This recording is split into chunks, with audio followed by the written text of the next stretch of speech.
안녕하세요. 오늘은 사업 초기 세금 부담을 대폭 경감해주는 창업 중소기업 세액 감면 제도의 중요한 개정 내용에 대해 말씀드리겠습니다. 이 제도는 중소기업 창업자에게 종합소득세 및 법인세를 5년간 면제 또는 감면해주는 매우 파격적인 혜택이었으나 2026년 이후 창업분부터 그 혜택이 대폭 축소될 예정입니다.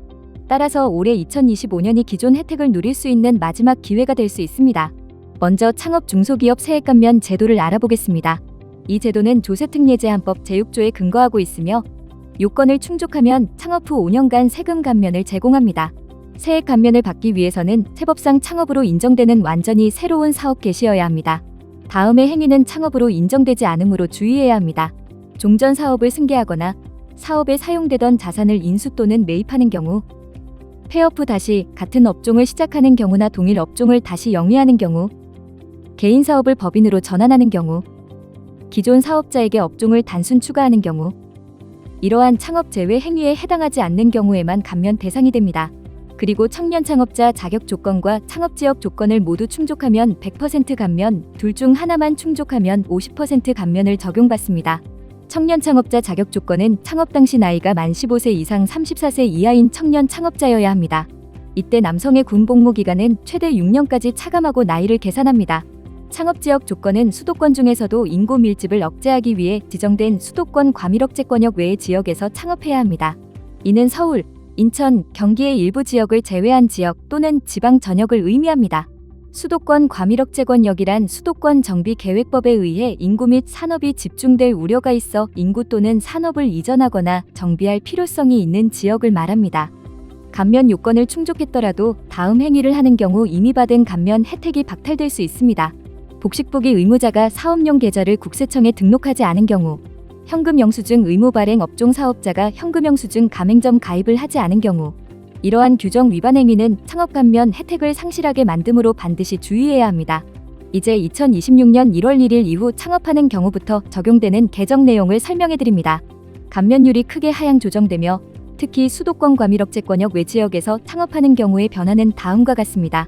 2025년까지 창업을 한다면 감면 요건 중 두 가지 요건 모두 충족한다면 100%, 한 가지만 충족한다면 50%를 감면받았지만 2026년 1월부터 창업을 한다면 감면 요건 중 두 가지 요건을 모두 충족한다면 75%, 한 가지만 충족한다면 25%만 감면받게 됩니다. 보시다시피 감면율이 최대 25%포인트에서 50%포인트까지 줄어듭니다. 이는 사업 초기 투자 여력에 직접적인 타격을 줄 수 있는 수준의 변화입니다. 더욱 주목해야 할 점은 세액 감면의 실효성입니다. 세법에는 기업이 최소한으로 납부해야 하는 세액을 규정하는 최저한세 제도가 있습니다. 이 제도는 아무리 높은 감면율을 적용받더라도 산출된 세액의 일정 비율은 반드시 납부하도록 하고 있습니다. 기존 100% 감면은 사실상 최저한세에 걸리지 않아 세금을 한 푼도 내지 않을 수 있었지만 2026년부터 청년 창업자의 감면율이 75%로 낮아지면 납부할 세액은 25%가 됩니다.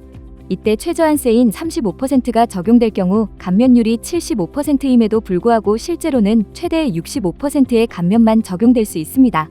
이는 세금 부담이 기존 영원에서 최소한의 금액 이상으로 늘어난다는 것을 의미하며 특히 이익이 큰 창업 기업일수록 최저한세의 영향으로 실질적인 혜택 축소 폭이 커지게 됩니다. 따라서 2026년에 사업을 개시할 계획이 있으신 분들은 사업자 등록 시점을 2025년으로 앞당기는 것을 적극적으로 고려하셔야 합니다. 창업 세액 감면은 사업자 등록일, 즉 창업일을 기준으로 적용되기 때문입니다. 2025년에 사업자를 미리 등록해두면 실제적인 영업활동을 2026년에 시작하더라도 기존의 유리한 감면율과 혜택을 5년간 누릴 수 있습니다. 다만 세금 혜택만을 목적으로 사업을 하지 않으면서 명의상 주소지만 등록하는 행위, 즉 사업장 주소지의 실질적인 사용 없이 가등록하는 행위는 국세청의 조사 대상이 될 수 있으므로 반드시 유의하시기 바랍니다.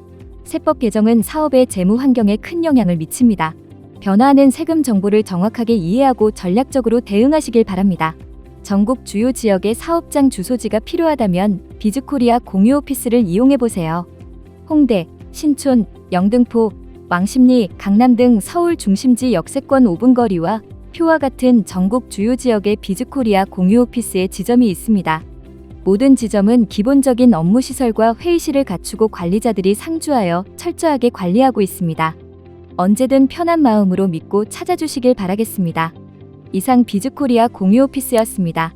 도움이 되셨다면 구독과 좋아요 부탁드리겠습니다. 감사합니다.